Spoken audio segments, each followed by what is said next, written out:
And what's the standard for granting a summary judgment in federal court? It says that there are no issues of material fact, and that the issue can therefore be decided as a matter of law. Okay.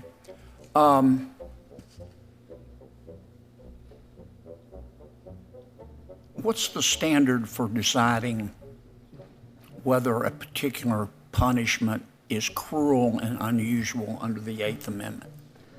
So the particular standard the court has said, and I cannot recall the case, but it says that you have to look at not only whether it is would be shocking to the individuals at the time that it was written, so it's not purely a historical review, as some of them are purely historical, but also you have to look at how it has changed, how those values have changed with time.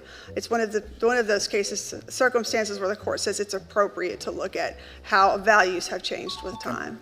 Well, our right against cruel and unusual punishment is a fundamental right, is it not? It is.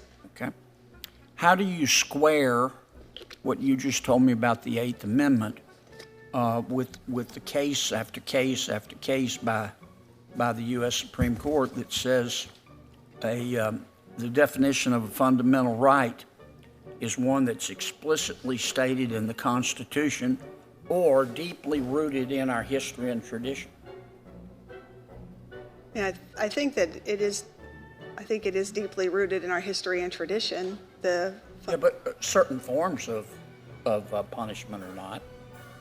If a form of punishment it existed at the time of our founding, and it's deeply rooted in our history and tradition, you telling me that makes it automatically constitutional today? I thought you just told me. No, I'm certainly not saying that.